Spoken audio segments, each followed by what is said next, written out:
Good morning everyone. आज हम discussion करेंगे क्वाड्रेटिक इक्वेशन चैप्टर नंबर 4। ठीक है, चैप्टर नंबर 4 क्वाड्रेटिक इक्वेशन पर हम बात करेंगे। अब देखो, क्वाड्रेटिक इक्वेशन जो कि एग्ज़ाम के लिए मोस्ट इम्पॉर्टेंट है। तो यहाँ से देखो, क्वाड्रेटिक इक्वेशन का पहले हम समझते हैं इसके डेफिनेशन। क्वाड्रेटिक इक्वेशन होता क्या है, पहले इसको समझना। ठीक है, चलो हम बात करते हैं किसकी, डेफिनेशन की। अब देखो, डेफिनेशन में अगर बात करें तो it is form of a x square plus b x plus c where a is not equal to zero. A की वैल्यू जीरो नहीं होनी चाहिए। नेक्स्ट एक और पॉइंट है जो कि a b c is real number. क्या होना चाहिए? रियल नंबर होना चाहिए। अगर ऐसी कंडीशन है तो क्या होगा? क्वाड्रेटिक होगा। अब देखो कैसे पहचानेंगे, तो पहचानने के लिए क्या होना चाहिए, इसकी हाईएस्ट डिग्री आपको दिख रहा है, इसकी हाईएस्ट डिग्री क्या होना चाहिए? हाईएस्ट डिग्री 2 होनी चाहिए। ठीक है, हाईएस्ट डिग्री क्या होना चाहिए? 2 होनी चाहिए। दूसरे के और पॉइंट समझना, अगर आपको कहीं आपको दिख जाता है कि एक्स स्क्वायर के सामने माइनस साइन हो, तो ध्यान रखना कि माइनस साइन को हम क्या करेंगे? कॉमन कर लेंगे। माइनस साइन को क्या करेंगे? कॉमन कर लेंगे। ठीक है, माइनस साइन को कॉमन कर लेंगे, क्योंकि एक्स स्क्वायर को क्या हमें बनाना पड़ता है?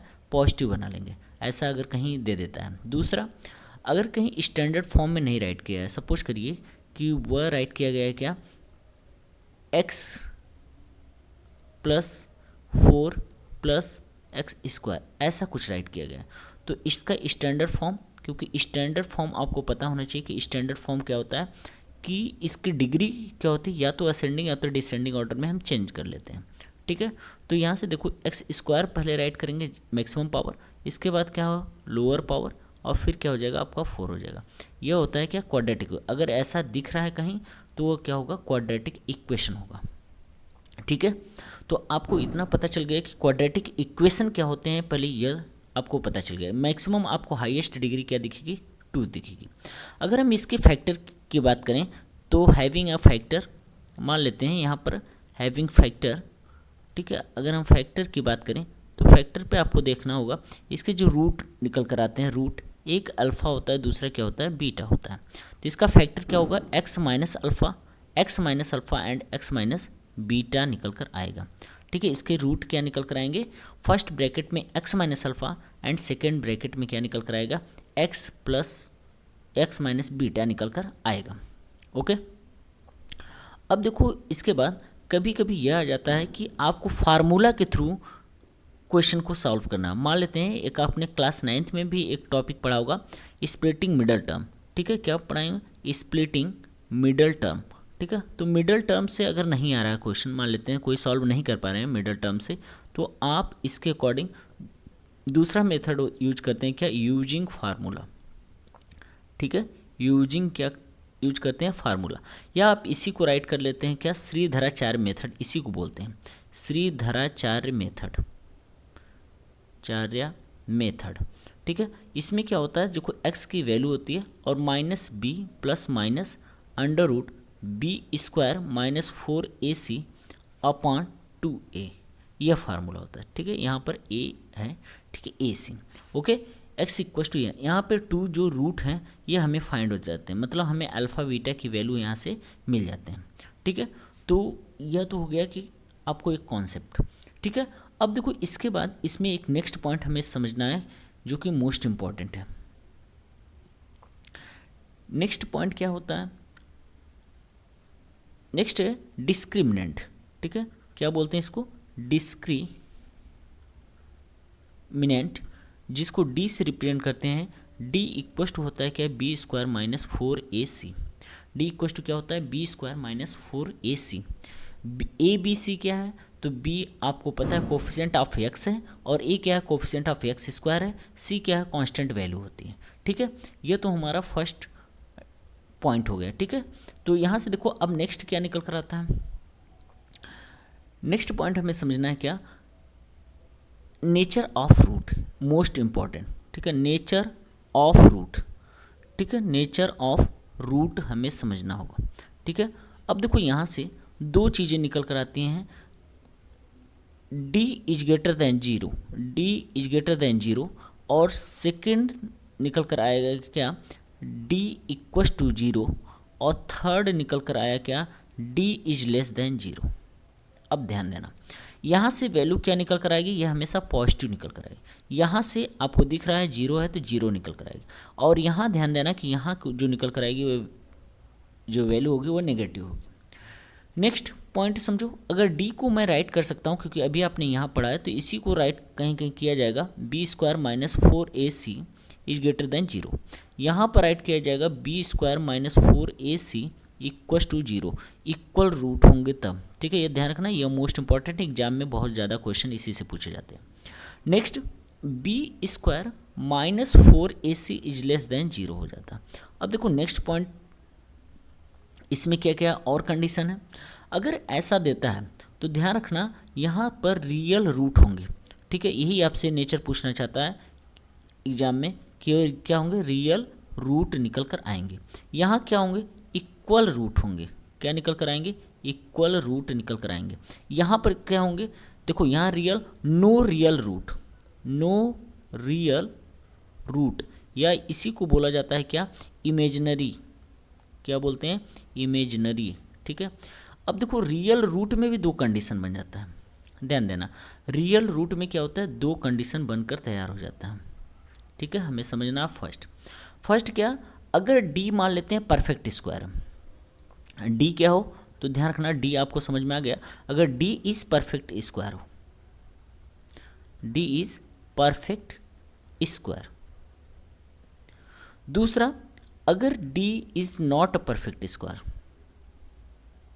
इज नॉट परफेक्ट स्क्वायर, तो क्या कंडीशन निकल कर आएगी, बात समझ में आ रही है। परफेक्ट स्क्वायर जानते ही हैं कि जिसका पेयर बन सके, ठीक है। अगर यह दो कंडीशन है, तो अगर d परफेक्ट स्क्वायर होगा, d परफेक्ट स्क्वायर है, सपोज अगर d क्या है, परफेक्ट स्क्वायर है, तो ध्यान रखना ये जो रूट होंगे वह रेशनल होंगे, रूट क्या होंगे, रेशनल होंगे,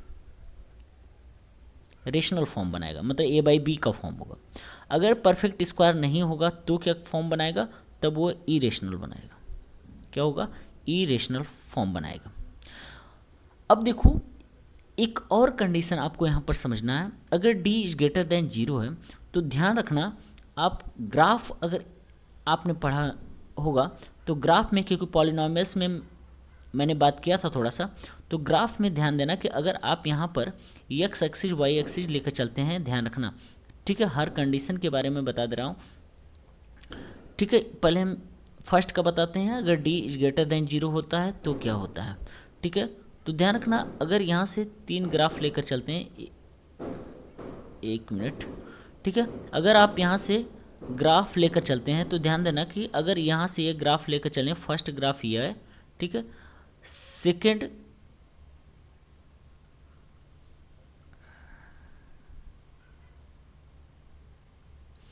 फर्स्ट ग्राफ यहाँ पर यह बना देते हैं, ठीक है, ठीक है, सेकेंड ग्राफ यहाँ पर मैं बना देता हूँ, और थर्ड ग्राफ यह। ध्यान देना यहाँ पर यह कंडीशन जो बना रहा हूँ, यह जो कंडीशन है,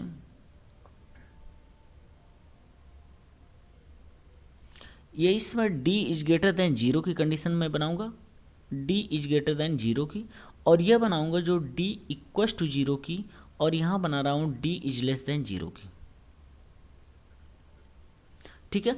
अगर d is greater than zero का आप ग्राफ बनाएंगे तो आपको एक चीज़ें क्लियर हो जाएंगी कि यहाँ पर जो एक्सिस होगा, एक्स एक्सिस जो आपको ये दिख रहा है एक्स एक्सिस, और यहाँ पर आपको दिख रहा होगा वाई एक्सिस, तो यह एक्स एक्सिस को किसी दो पॉइंट पर कट करेगा, ठीक है। यहाँ पर किसी भी पार्टिकुलर, कोई ज़रूरी नहीं कि इन दोनों साइड में, किसी एक साइड में भी कट कर सकता है, हो सकता है आपको कहीं ऐसा भी कट करके आपको दिखे, इस साइड में या कहीं ऐसा दिखे आपको इस साइड में कट हो, तो ऐसे कंडीशन में यहाँ पर क्या हो जाएगा, 2 रूट आएंगे। तो ये तो d इज ग्रेटर देन 0 होगा कि मतलब एक्स एक्सिस को किसी न किसी पार्टिकुलर 2 पॉइंट पर कट करेंगे। लेकिन d इक्वल टू 0 होगा तो ये एक्स एक्सिस को टच करके जाएगा, एक किसी पार्टिकुलर मतलब यूनिक पॉइंट पर टच करे, एग्जैक्टली 1 पॉइंट पर, कहने का मतलब टच करेगा। ठीक है, तो ये ध्यान रखना, ये एक्स एक्सिस को क्या करेगा, टच करके जाएगा, इस बात को ध्यान रखना। ठीक है, यहीं से क्लियर होगा, आगे मैं ग्राफ बताऊंगा। तो जैसे ही एनसीईआरटी कंप्लीट हो जाता है तो देखो, वीडियो पसंद आए तो लाइक शेयर एंड सब्सक्राइब जरूर करो। ठीक है, अब देखो यहाँ से अगर टच करके जा रहा है, तो अगर ऐसा कहीं टच करके जा रहा है तो ध्यान रखना इस पार्टिकुलर पॉइंट पर जो यहाँ पर ये टच कर रहा है, जहाँ पर ये क्या कर रहा है, टच कर रहा है, तो यह जो पार्टिकुलर आपको पॉइंट दिख रहा है ये हो जाएगा क्या, आपका d इक्वल टू 0 की कंडीशन। और अगर d इज लेस देन 0 आ जाता है तो ध्यान रखना कभी भी वो एक्स एक्सिस को टच नहीं करेगा। तो do not touch x axis, कभी भी एक्स एक्सिस को टच ही नहीं करेगा, या तो इधर ऐसा रहेगा या तो इधर। और हो सकता है कि, और देखें आपने क्वाड्रेटिक इक्वेशन में क्या होता है, पैराबोला टाइप का स्ट्रक्चर बनते हैं, तो पैराबोला बन ही रहा है सब कुछ। अपवर्ड आपने देखा, अपवर्ड बन रहा होता है, तो अपवर्ड की भी कंडीशन आपने पढ़ा है, एज ग्रेटर देन 0। ठीक है, अब देखो यहाँ से यह कंडीशन हो गई कि आपको कौन सा इमेजिनरी या इमेजिनरी बनाएगा, और यहाँ से देखो ये आपके क्या इक्वल रूट बना रहे हैं, इक्वल रूट होंगे, ध्यान रखना यहाँ पर क्या होते हैं, इक्वल रूट होंगे। और यहाँ आपको दिख रहा है क्या, ये किसी न किसी 2 यूनिक पॉइंट पर कट कर रहे हैं। ठीक है, तो यहाँ से ये तो कंडीशन हो गया कि क्या क्या क्वाड्रेटिक इक्वेशन में क्या क्या रिक्वायरमेंट होता है, क्या कॉन्सेप्ट है। ठीक है, बाकी अगर कोई भी क्वेश्चन में डाउट होता है तो कमेंट सेक्शन में आप क्वेश्चन राइट कर सकते हैं। ठीक है, चलो आते हैं नेक्स्ट क्वेश्चन की तरफ। अब एक एक क्वेश्चन की बात कर लेते हैं कि क्वेश्चन किस तरह से आएंगे। अब देखो क्वेश्चन क्या है, क्वेश्चन है checking whether the quadratic equation, इसमें से कौन सा क्वाड्रेटिक इक्वेशन है। मैंने अभी बताया था अगर हाईएस्ट डिग्री 2 दिख रहा है तो वो क्वाड्रेटिक इक्वेशन होगा। अब देखो यहाँ पर अगर फर्स्ट इक्वेशन लेकर चलें तो आपको फर्स्ट इक्वेशन में क्या दिख रहा है, फर्स्ट इक्वेशन में यह दिख रहा है आपको कि x + 1 to the whole square, मतलब a + b का होल स्क्वायर आप ब्रेक करेंगे तो x स्क्वायर आ जाएगा, प्लस आपका 1 आ जाएगा, प्लस 2x होगा। ठीक है, इक्वस टू यह 2 का मल्टीप्लाई हो जाएगा, 2x - 6 हो जाएगा। ठीक है, अगर हम 2x को इस साइड में शिफ्ट करते भी हैं या नहीं भी करें, देखो 2x कैंसिल हो गया और रिजल्ट क्या आ जाएगा, x² + 6, मतलब x² आप 1 को इधर शिफ्ट कर लो तो x² + 7 आ जाएगा, x² + 7 आ गया। तो ऐसे कंडीशन में ये क्या है, ये क्वाड्रेटिक इक्वेशन है, तो ये क्वाड्रेटिक इक्वेशन होगा। ठीक है, दूसरा देखो अगर यहाँ से आप 2 से मल्टीप्लाई करते हैं x कैंसिल नहीं होगा, यह भी क्या होगा, क्वाड्रेटिक इक्वेशन है। अगर x - 2 x + 2, अब देखो यहाँ पर यह देखो क्वेश्चन क्या है, इस क्वेश्चन में अगर आप x का मल्टीप्लाई कर लेते हैं तो यह आ जाएगा x²। ठीक है, x² होगा और प्लस x होगा, -2 का x में मल्टीप्लाई -2x होगा, और यहाँ -2 का +1 में होगा क्या होगा, -2 होगा। ठीक है, तो यहाँ से देखो, और यहाँ से देखो क्या निकल कर है, x² और x की वैल्यू +3x, x² से कैंसिल हो जाएगा, यहाँ पर क्वाड्रेटिक इक्वेशन नहीं होंगे। तो ध्यान रखना कि ऐसी कंडीशन में जहाँ पर x² है ही नहीं, हाईएस्ट डिग्री 2 आपको दिख नहीं रही है, तो कभी भी क्वाड्रेटिक इक्वेशन नहीं होंगे। यह देखो यहाँ पर क्यूबिक है, अगर क्यूबिक कैंसिल हो जाते हैं तो x² वाले टर्म रह जाते हैं, तो क्यूबिक में हाईएस्ट डिग्री क्यूब दिखेगी, आपको 3 दिखेगी। ठीक है, लेकिन ऐसे कंडीशन में आपको मल्टीप्लाई करके हर क्वेश्चन को आपको सॉल्व करके देखना होगा कौन सा क्वाड्रेटिक है, कौन सी क्यूबिक है। तो ध्यान रखना, क्वाड्रेटिक में मैंने बताया हाईएस्ट डिग्री 2 दिखेगी, और क्यूबिक में हाईएस्ट डिग्री आपको क्या दिखेगी, 3 दिखेगी। ओके, अब देखो नेक्स्ट क्वेश्चन क्या है, represent the following situation in the form of the quadratic equation. आपको यह बताना है कि क्वाड्रेटिक इक्वेशन का फॉर्म आपको सेट करना है। अब देखो, the area of rectangular plot is 528 metre square, एक रेक्टेंगल है उसकी एरिया दे रखा है। अब देखो यहाँ से अगर किसी रेक्टेंगल की अगर बात करूँ, ठीक है, अगर हम रेक्टेंगल की बात करें तो देखो रेक्टेंगल में क्या कंडीशन निकल कर आता है। सपोज करिए कि यह हमारे पास रेक्टेंगल है, ध्यान देना, यह हमारे पास क्या है, कोई रेक्टेंगल है।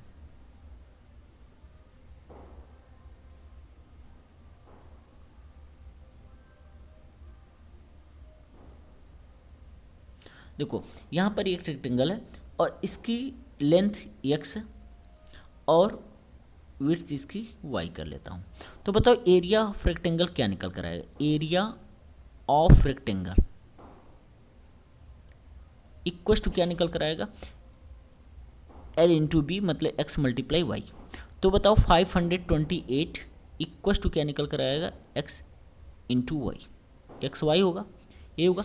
लेकिन हमें ध्यान यह रखना है, इसको आपको सिंगल वेरिएबल फॉर्म में चेंज करना होगा। अगर नहीं चेंज कर पाएंगे, चाहते तो आप 2 वेरिएबल्स भी कर सकते हैं, मैं दोनों मेथड यहाँ बता दे रहा हूँ, ठीक है। लेकिन आपको सिंगल वेरिएबल में चेंज करना होगा। देखो यहाँ से क्वेश्चन क्या करा आगे, length of the plot is 1 more than twice of its breadth. Length of plot 1 more is twice of its breadth. अब देखो ब्रीथ तो यहाँ राइट कर सकते हैं क्या, लेट, ध्यान देना आप, अगर लेट विड्थ ऑफ रेक्टेंगल की विड्थ क्या ले लेते हैं हम, एक्स राइट कर लेते हैं, ठीक है। ध्यान देना, अगर रेक्टेंगल की विड्थ क्या राइट कर लें, एक्स। तो बताओ अगर लेंथ की बात कर रहा है तो बताओ लेंथ क्या निकल कर आएगा, तो लेंथ निकल कर आएगा, ध्यान रखना, अगर इसकी लेंथ की बात करूं तो लेंथ क्या निकल कर आएगा, लेंथ इक्वल हो जाएगा, ट्वाइस से पहले बोल रहा है तो 2x हो जाएगा, ट्वाइस में क्या हो जाएगा 2x हो जाएगा, और 2x प्लस 1 बोल रहा है, 2x प्लस 1, यह हमारा क्या निकल कर है, लेंथ, ठीक है। और यह हमारा क्या हो गया, विड्थ, ठीक है। अब y के प्लेस पर अगर x हमारा लेंथ है तो यह देखो यहाँ पर लेंथ के प्लेस पे यह शिफ्ट कर सकते हो और विड्थ के प्लेस पे यह शिफ्ट कर सकते हो, यहाँ वैल्यू रखोगे आ जाएगा आंसर, ठीक है। तो length of plot the twice of its breadth, 1 more बोला था तो 1 मोर मैंने कर दिया। फाइंड द लेंथ, अब देखो 528 अगर यहाँ पुट करेंगे तो 528 इक्वल टू आप राइट कर सकते हैं क्या, x मल्टीप्लाई, ठीक है, और लेंथ हमारा विड्थ क्या है, x है, और हमारा लेंथ क्या है 2x प्लस 1, 2x प्लस 1, इसका मल्टीप्लाई करेंगे तो 2x स्क्वायर हो जाएगा, बताओ 2x स्क्वायर प्लस x हो जाएगा, और माइनस 528 इक्वल टू 0 हो जाएगा। ये क्वाड्रेटिक इक्वेशन बन गया। अब इस क्वाड्रेटिक इक्वेशन को अगर आप सॉल्व करेंगे तो हमारा लेंथ एंड विड्थ फाइंड हो जाएगा, ठीक है। अब देखो कैसे सॉल्व करना है इसका, यहाँ जैसे 528 है तो 528 का आप 2 में मल्टीप्लाई कर लेते हो, तो देखो 528 का अगर फैक्टराइजेशन आप करेंगे, ठीक है, 4 1 जा 4 3 जा 4 2 जा हो जाएगा, ठीक है, और आ जाएगा क्या 11 से 3 से कैंसिल हो जाएगा, इसका मतलब है 4 इंटू 4 इंटू 11 इंटू 3, और यहाँ पर जो ये 2 था 2 का मल्टीप्लाई करना था तो 2 हो जाएगा, ठीक। तो देखो यहाँ से 1 लाना है तो 4 4 जा 16 और 16 2 जा 32, और ये इसका मल्टीप्लाई इसमें कर देते हैं 33 मल्टीप्लाई 32 निकल कर आएगा, ठीक है। माइनस करेंगे तो आ जाएगा, तो 2x स्क्वायर आप राइट कर सकते हैं, 2x square plus 33x minus 32x minus 528, ठीक है। यहाँ से देखो कॉमन कर सकते हैं और यहाँ से भी कॉमन कर सकते हैं, तो यहाँ आ जाएगा x कॉमन होगा, आ जाएगा 2x प्लस 33, और यहाँ से क्या कॉमन कर सकते हैं, माइनस 16 कॉमन कर लें तो यह आ जाएगा 2x प्लस 33, ठीक है। ये देखो माइनस में यहाँ से रिजल्ट आ जाएगा 2x प्लस 33 आ जाएगा, और दूसरे ब्रैकेट में आ जाएगा x माइनस 16। देखो यहाँ से x की वैल्यू माइनस 30, क्योंकि इसके इक्वल 0 रखेंगे तो माइनस में आएगा, तो ये वैल्यू काउंट नहीं होगी, और x इक्वल टू क्या निकल कर आया 16 को हम काउंट कर लेंगे, ठीक है। 16 मीटर आपकी विड्थ हो जाएगी और लेंथ निकल कर आ जाएगा 33, ठीक है। चलो नेक्स्ट क्वेश्चन पर चलते हैं। नेक्स्ट क्या कर रहा है, the product of 2 number, 2 consecutive number बोल रहा है। तो कॉन्जिक्यूटिव नंबर का मतलब होता है सीरियल वाइज नंबर, ठीक है। तो कॉन्जिक्यूटिव नंबर, तो let be a consecutive number is x and x plus 1। हमारे पास 2 नंबर है, एक x है और दूसरा x प्लस 1 है। कह रहा है इन दोनों का अगर क्या कर दें प्रोडक्ट, क्या कर दें प्रोडक्ट, मल्टीप्लाई कर दो अकॉर्डिंग टू क्वेश्चन क्या निकल कर आए x multiply x plus 1 equal to 306, तो आ जाएगा x square plus x equal to 306, ठीक है। और x square plus x minus 306 equal to 0, 306 का फैक्टराइजेशन कर सकते हैं तो आ जाएगा 6 से अगर कैंसिल कर रहे हैं 6 5 जा 6 1 जा, तो अगर 17 से करेंगे 3 आ जाएगा, तो 18 17 बनेगा। क्या निकल कर है 18 17, तो x square plus 18x minus 17x minus 306 निकल कर आया। यहाँ से कॉमन कर लेते हैं, बताओ x कॉमन होगा तो x प्लस 18 आ जाएगा, और यहाँ से माइनस 17 कॉमन करेंगे तो x प्लस 18 आ जाएगा। ठीक है, तो हम राइट कर लेते हैं x प्लस 18 फर्स्ट ब्रैकेट में हो जाएगा, और सेकेंड ब्रैकेट में क्या निकल कर आएगा x minus 17। Are you getting me? ठीक है, x माइनस 17। तो बताओ x की वैल्यू यहाँ से क्या आ जाएगी, x की वैल्यू माइनस 18 आएगा, और यहाँ से बताओ x minus 17 equal to 0, x की वैल्यू क्या निकल कर आई 17 निकल कर आई। तो नंबर हमारा क्या हो जाएगा 17, माइनस वाले नंबर को काउंट नहीं करेंगे। ठीक है, माइनस वाले नंबर को काउंट नहीं करेंगे, नंबर हमारे पास क्या बोल रखा, क्योंकि माइनस वाला क्यों नहीं काउंट करेंगे, क्योंकि बोला है ना क्वेश्चन में पॉजिटिव इंटीजर। ठीक है, तो अगर वैसे नहीं बोलता तो काउंट कर सकते थे, लेकिन यहाँ पर क्या होगा हमारा नंबर क्या आ जाएगा 17 एंड 18। 18 कहाँ से, क्योंकि 17 हमारा नंबर था, फर्स्ट x दूसरा x प्लस 1 था। ठीक है, तो हमारा आंसर क्या निकल कर आया 17 एंड 18 निकल कर आया। ओके, चलो नेक्स्ट क्वेश्चन की तरफ चलते हैं। अब देखो नेक्स्ट क्वेश्चन क्या कर रहा है, नेक्स्ट है Rohan mother is 26 year older than him. ठीक है, अगर रोहन की एज ऑफ रोहन निकालो तो ध्यान रखो एज ऑफ क्या निकालते हैं, एज ऑफ रोहन। बताओ रोहन की एज क्या होगी, x होगी, उसकी मम्मी की एज क्या होगी, तो मदर एज। अगर मदर की एज निकालोगे तो एज ऑफ मदर, तो मदर की एज बताओ क्या निकल कर आएगी x प्लस 26, ये होगी। ठीक है, आपको पता है कि मम्मी की एज ज़्यादा है, the product of their age is 3 years from now. अगर 3 ईयर्स फ्रॉम नाउ, अब देखो कह रहा है कि अगर ऐसी कंडीशन देता है एज 3 ईयर्स फ्रॉम नाउ, या आफ्टर की केस देता है, तो हेंस की केस देता है, तो हमेशा क्या करते हैं ऐड करते हैं। तो बताओ अगर 3 years now age of Rohan, Rohan की एज क्या होगी, तो आप बताएंगे x प्लस 3 बोलेंगे। ठीक है, इतना ईयर्स हो जाएगा। ठीक है, अब देखो अगर आपसे यह पूछा जाए कि बताओ 3 years later age of mother, mother की एज क्या होगी, तो x प्लस 26 प्लस 3, क्योंकि दोनों की एज बढ़ेगी ना, तो निकल कर आएगा क्या x प्लस 29। अब देखो इन दोनों का क्या करते हैं मल्टीप्लाई, तो बताओ इन दोनों का अगर अकॉर्डिंग टू क्वेश्चन लेकर चलें तो x plus 3 x plus 29 equal to 360। इसका मल्टीप्लाई करेंगे एक्स स्क्वायर प्लस, और यहाँ से 29x और यहाँ से 3x, और यह निकल कर आएगा क्या 87 360। ठीक, अब देखो नेक्स्ट यहाँ आप राइट कर सकते हो एक्स स्क्वायर प्लस 32x, और यह माइनस 360 साइड में शिफ्ट होगा, तो आ जाएगा क्या आपका माइनस में आ जाएगा 3 7 और 2 273 आ जाएगा। ठीक है, इक्वल टू क्या हो जाएगा 0। अगर आप 273 का फैक्टराइजेशन करेंगे 273 का, तो आप 3 से कैंसिल कर सकते हैं, 3 9 जा 1,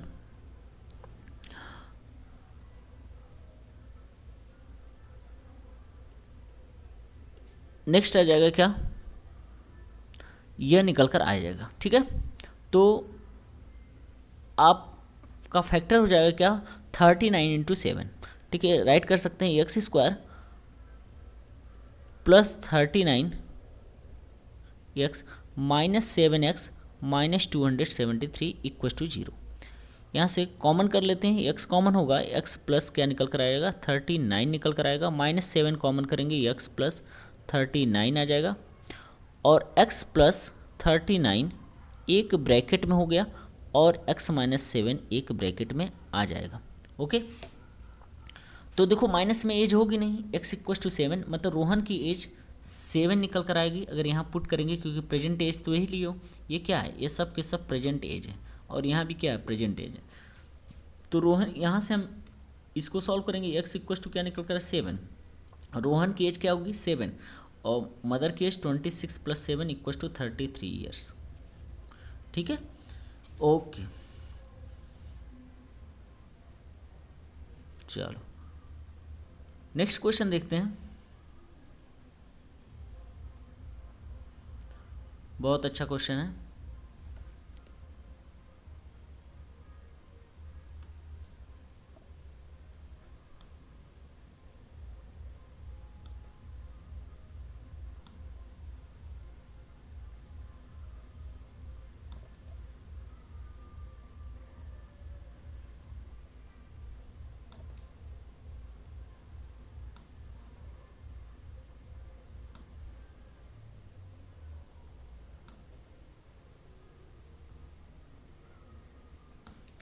एक बार क्वेश्चन रीड करिए।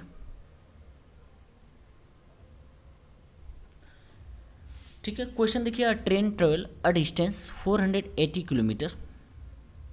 ठीक है, 480 kilometre uniform speed. If the speed of the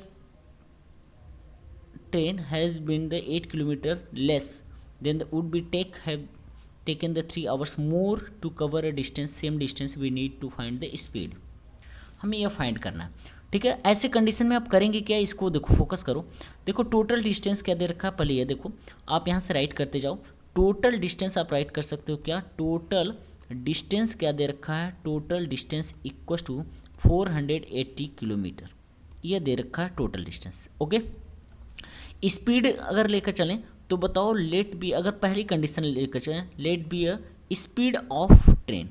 अब देखो स्पीड ऑफ ट्रेन, बताओ स्पीड ऑफ ट्रेन लेकर चलेंगे तो x km/h लेकर चलते हैं पहली कंडीशन में, अगर यह रही होगी। ठीक है, अब देखो यह भूल जाया करो कि 3 hours मोर लेस, इसका मतलब है हमें जो फार्मूला लगाना है, ध्यान से समझो इस बात को, यही तो हमें समझना है। जो फार्मूला लगाना, देखो फार्मूला क्या होता है, speed equal to distance upon time होता है, लेकिन टाइम को लेस मोर कर रहा है ना, इसलिए क्वेश्चन को पहले फार्मूले को हम टाइम में एक्सचेंज कर लेते हैं।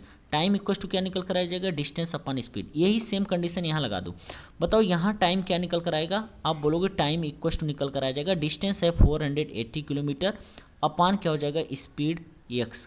ठीक है, ये मेरा पहला इक्वेशन मान लो या इसको पहला टर्म मान लो, चलो मैं पहला इक्वेशन ही मान के चलता हूँ।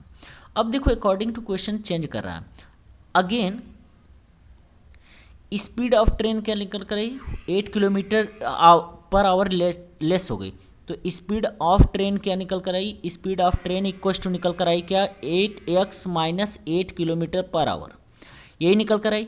अब आप राइट कर सकते हो क्या, स्पीड अगर टाइम की बात करें तो 480 डिवाइडेड बाई x - 8 निकल कर आएगी, क्या निकल कर आएगी, x - 8। अब बताओ टाइम यहाँ टाइम यह है, तो ऐसे कंडीशन में यह वैल्यू ज़्यादा है, यह वैल्यू क्या है, ग्रेटर है, तो आप राइट कर सकते हैं यह ग्रेटर है, ग्रेटर में से स्मॉलर वाली वैल्यू को माइनस कर लो। 480 डिवाइडेड बाई x - 8 माइनस हो जाएगा 480 बाई x इक्वल टू क्या हो जाएगा, 3 hours, जो हमारा क्योंकि टाइम चल रहा है तो यह निकल कर आया x - 8। अब देखो यहाँ से एलसीएम ले लो x और x - 8, आप 480 कॉमन कर लो, 480 कॉमन कर लो, आपके लिए आसानी हो जाएगा, x - 8 प्लस क्या निकल कर आया 8। ठीक है, और x हमारा क्या होता है, अगर x को हम कैंसिल कर दें तो हमारा निकल कर आ जाएगा क्या, 480 × 8 बाई क्या x - 8। ओके, चलो वीडियो पसंद आए लाइक शेयर एंड सब्सक्राइब जरूर करें। ओके।